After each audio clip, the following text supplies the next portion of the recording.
Welcome to the podcast, Let's Talk Polarization. I'm your host, Olivia Chiang, a Bay Area student passionate about addressing America's political divide. LTP examines political polarization in America through a multitude of lenses, the economy, social media, history, and more, to educate, stimulate civil discourse, and increase cross-partisan unity. Our bi-weekly episodes will include interviews with experts in the field and discussions between passionate individuals seeking common ground. In today's episode, we are joined by 4 guests: high school students Christine Zhao and Joshua Rezneck, and adults Jing Chiang and Scott Chiang, to hear polarization's impact on Americans' day-to-day lives across race, gender, and generations. We cover many topics, from cancel culture to censorship to workplace tensions. Enjoy! To get a sense of who is speaking today, each of our guests begun by introducing themselves. Hi, my name is Joshua. I'm a freshman student currently living in Hillsborough. I originally lived in New York, then I moved to Tokyo, and then I moved to California in 2013. My parents are left-leaning, but choose not to label themselves politically, and we're second-generation immigrants. I'm hoping to learn more about political polarization today and just hear other people's perspectives in this conversation. Hi, my name is Christine. I'm a rising sophomore in the Bay Area, and I was first born in New Jersey, lived in China for 5 years, then moved back to the US, first to Washington State, then to California. My parents are first-generation immigrants, and they are very right-leaning. And I'm into political polarization because I've noticed a huge disparity between what I'm taught at my very lefty school and what I'm taught at home by my parents. Hi, I'm Jing. I have lived mainly in California. Before that, I grew up in China, then Oregon, and Texas. Now I live in Palo Alto with my husband and 3 great kids and a dog. Needless to say, I feel really grateful for all my opportunities and the life that I have. I also have a great job working at our public hospital, where I am a physician specializing in gynecologic oncology. Hello, my name is Scott Chiang. I am a physician in California working for Kaiser Permanente. I grew up the son of immigrants in Texas, and therefore my political leanings may be slightly more to the right than most Californians. I am interested in the topic of polarization, and I do feel like all sides could benefit from listening better and keeping a more open mind. Thank you for introducing yourselves. I'd like to start off by asking, is political polarization an issue today? Yeah, big issue. One, because we live in California and like a super, I would say, Democrat-leaning school. I bet a lot of people with different opinions can't speak out. When we had like Martin Luther King Day, some people were like talking in the chat, and a few people had different opinions from people that I usually hear from, and people were like attacking them on it. That's an issue. People can't really say what they think a lot of times because there's like this cancel culture that if you say something, then it reflects on your character, and people want to disassociate themselves from you. And also, like, when people say, I would never be friends with a Trump supporter, or like, I would never be friends with a Republican, further pushes polarization. And I hear that a lot nowadays. Yeah, I agree. The dichotomy between the two parties is really evident. Sometimes you can identify with a party but not actually support the people behind that party, like the political leaders. I'm sure there are people who are Republican but don't support Donald Trump. Like, at the end of the day, it's just a political affiliation. Just because you're under that party doesn't mean that you necessarily have to support that leader. If I say that I'm a Democrat, that doesn't mean that I agree with every single like belief commonly held by people who are in that party.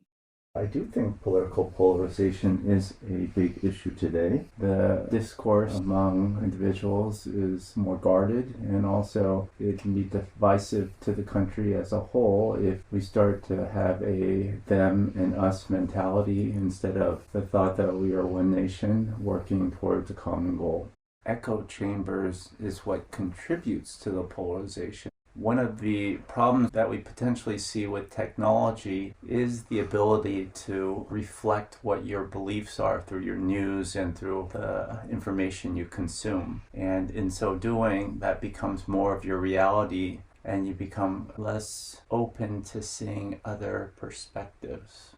We see it everywhere, whether it's coastal, more progressive thoughts being more accepted. People who differ from the majority tend to be marginalized and discouraged from speaking. You tend to socialize more with peers with common interests and backgrounds, and so then you might perpetuate more of your own thoughts instead of understanding other communities' thoughts.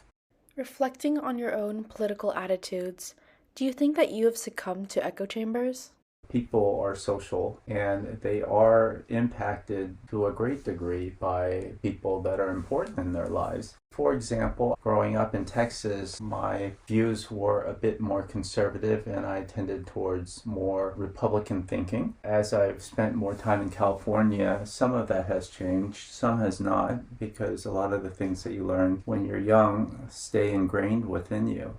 Yeah, I think we are influenced because it affects our exposure, what we hear, what people choose to hear. It would be nice if everybody independently went to the primary information to make up their own mind about everything, but I do think we are influenced by what we hear and see and who we sympathize with. But I think that's part of the great things about living or working or going to school in a more diverse community with different racial, gender, and socioeconomic backgrounds, because then you get to hear different viewpoints. People can see the same thing and interpret even the same data differently.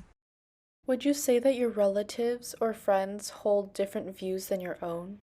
My parents support Republican ideology more than Democrat. On some issues like women's rights and, for example, coronavirus, they do support Democratic policies, but on a lot of other things, they are kind of right-leaning. In my case, there's definitely a differing political view, but it's not party differences. My grandma holds very traditional and conservative views, or at least she did in the past, very strongly, and same with my grandfather on the other side. We don't talk about it that much, but it's pretty evident in like our interaction. I feel like I'm living between two different worlds. On one hand, there's school, people posting on Instagram about all of these social justice issues, which I totally see the point of. I think it's important to spread awareness on these issues, but also my parents also talk to me about some hypocrisies in Democrats. They opened me up to another perspective. I also think it's really difficult to gain a completely independent view on politics when every day, in some way or another, what people say are influenced by their beliefs. The core of my political beliefs are in some way influenced by the people around me. But at the same time, I disagree with my parents a lot. I feel that so much. It's impossible for me to disassociate myself with my parents, what they tell me, even though I try to think about it independently. I have many friends, relatives that think differently from myself on political views, but I find that enriches my life and allows me to learn from others. I think that's the best perspective to have. I don't feel like you should have completely rigid ideas. You should always be open to learning more if you can. A lot of your core ideas don't change much through the years, but they can be shifted slightly over long periods of time. If we get to a point where we're so polarized that we don't really feel like we can have discussion, or we bury our thoughts when we're around others, that's when we get to a dangerous point in history where we really can't bridge our differences. We started seeing signs of that in the last administration also, when groups decide that they don't need to justify their actions because you wouldn't understand or you're not listening. That's a dangerous point to reach for any society. Continuing with this idea of listening to and respecting people with different views, if you were in a situation where you felt that someone else was incorrect politically, what would you do? I do still try to find the common ground first, because you have to build from some kind of agreement. If you just come out from the get-go trying to convince somebody or assuming that your perspective is the only perspective or the correct perspective, you really risk alienating and upsetting and potentially even losing your friend. I think I would try to find a point so that I can say, I can see how you might feel that way. And then I might ask more about why they feel that way. Do you feel safe having a political conversation at work or in a professional setting? I align for the most part with my coworkers because we're all physicians in women's health. We tend to have pretty liberal views and we tend to hold pretty feminist views because of the population that we serve, who are women in many underserved families. So I feel very safe talking about our views at work, but I would imagine for perhaps the few individuals whose views don't align with the majority, they probably are not comfortable. In fact, there is somebody that I recently heard who holds very opposing views to the majority of people we work with, and now there are some doctors who refuses to work with him. There's this idea that if you are more progressive in your thinking, or actually more conservative in your thinking, that you would be more open, more mature than the other person. But oftentimes, again, we're falling into these echo chambers where we think that other opinions are just frankly wrong. And I think that there's some hubris there. It's a mistake to look at these ideas as being purely right or purely wrong. There's always a lot to be learned. You can't assume that other intelligent people are going to hold 100% of the incorrect position. If we get to a point that we can't really discuss ideas together, we really stifle our growth as a country.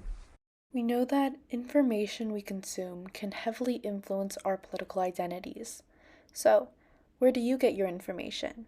I listen to NPR on the drive to work. I look at CNN, which I know is very liberal. I deliberately try to look at multiple different news sources. I look at Fox, I look at CNN, look at NPR, read The Economist. I try to form my own opinion too, because even in organizations that try their absolute best not to be biased, we're all human. It's really impossible to be completely objective. Any singular source is a bad place to get information. You really need to have a healthy sampling of all aspects. Even if you clearly believe some sources to be less reliable, it's important to get all opinions. I get mine a lot from social media, Instagram and Twitter. My parents are also a huge source of my information, and them telling me makes it more like I would listen. But my dad often listens to this kind of sus YouTuber that talks about their personal opinions and news that's been happening. And I ask him, why don't you like broaden your media consumption a little bit? Similarly, I think most of my information comes from social media and it's definitely more left leaning. But I think that's the case with all social activism posts recently. Personally, I don't like the surge of activism on social media. I know that it doesn't come out of a negative place, but it feels extremely performative. How does posting the same graphic that everybody else on your 200 follower private account make you actually believe in something? I don't think it's a bad thing inherently posting about your beliefs, but if you're literally posting the same graphic over and over that 20 other people have posted, what's the point? I agree with that so much. The performative aspect of that, a lot of times there's like this peer pressure environment. Sometimes I feel like obligated to say something about something just because people are like, oh, so many people are not talking about this. But it feels so much like a trend to me sometimes. Recently, we've seen so many Asian American hate crime posts, and it just feels like a trend. A while ago, it was Black Lives Matter, and then it was female sexual assault, and I feel like people are just making rounds around like issues.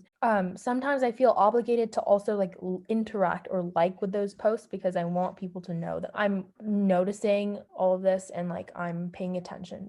It just feels like every month they're onto some new issue. And I'm not saying that's a bad thing, but do you ever see them posting about the thing that happened a month ago ever again? I haven't genuinely seen a Black Lives Matter post on my feed for months. And it's not like these issues aren't still happening daily. And also, I really dislike how people seem to think that you have some kind of obligation to speak out on social media. Like, do you have to show something on social media just to be like known that you support this? I think that's a huge issue recently. Something I'm sure you all have encountered on social media is cancel culture. The mass withdrawal of support from public figures or celebrities who have done things that aren't socially accepted today. For example, being mean or sexist. Do you think overall cancel culture is good or bad? I'm strongly opposed to cancel culture. People nowadays, they like to latch on to one thing that somebody did. Oh my God, this person is like a horrible person. I can't believe you support them. People can learn from their mistakes and improve. Yeah, I have a pretty similar opinion. Don't get me wrong, I do think that in situations where the person has actually done something seriously wrong, I do think that deplatforming them is not always a bad thing. I just don't know if cancel culture is the way to go about it. Cancel culture doesn't even work, honestly. Individually, if somebody in our grade did something like cancel worthy, I feel like the solution is having a conversation with them would be a more effective way to deal with the problem, not trying to just pit people against each other. Just because our school, for the most part, people hold fairly similar views, I don't know whether the conversations are necessarily productive. It's just people adding the same thing onto a topic sometimes rather than actually expressing what they feel about the situation or different opinions. And I feel like that doesn't really happen at home. I feel like I haven't had political conversations with people at school. I'm also a little bit afraid to. I'm like a little bit deep down, like scared that something I'm gonna say is gonna be like cancel worthy. But at home, I do have like really long conversations with my parents. Those conversations are actually effective, and I actually really like those conversations when like they're willing to listen to what I have to say and I listen to what they say. Besides cancel culture, a big concern with social media is the spread of misinformation. Do you think you would be able to tell whether something is real news or fake news? I mean, if you don't know, you don't know. I agree. Judging from the past several years, Americans in general are not great at discerning information from misinformation. I'm sure there's so much fake news that gets spread around because if someone just says, please retweet, if there's like a headline that catches your attention and it looks urgent, your instinct is to like retweet or repost it on Instagram without actually reading through the source. Things on social media spread like wildfire, more so than news articles, because social media is like more accessible. Are there any falsehoods we can correct now about either political party? People tend to group them as one size fits all. If you are liberal, you have to stick with being liberal about everything. I saw a really interesting website on this about Trump supporters and what they wish more liberal or Democratic leaning people would know about them. The first thing that they want Democratic Party members to know about them is that they're not racist, they're not sexist, and they don't appreciate being labeled as such. And oftentimes they don't agree with all the issues within their party. They're picking what they feel to be the lesser of two evils when they look at our two-party system. You know, nobody likes to be pigeonholed and stereotyped. What can we do to reduce American political polarization? To listen and ask how other people feel about something, especially if they disagree. You can learn and gain another perspective. When you have these conversations, you take away the labels. Don't talk in terms of good or bad. Talk about strictly the issue and how it might impact the society. The more open conversation that is free of judgment and free of personal attacks, the further we're going to get. Lastly, how can we find common ground or consensus across parties? That's hard to have necessarily a consensus. You can unify but still have different opinions. Yeah, I agree. I don't think consensus is necessarily the goal. The goal is to be able to still function as a society, but differing viewpoints and differing ideas is very healthy. That's what's made this country great in a lot of ways.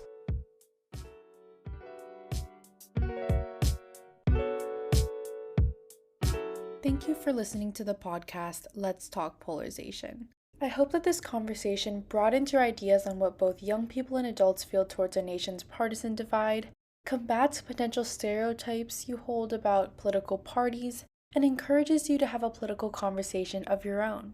Tune in 2 weeks to learn about the history of America's partisan divide through 3 key questions. What is polarization? What did politics look like in the past? And what caused political polarization? See you then!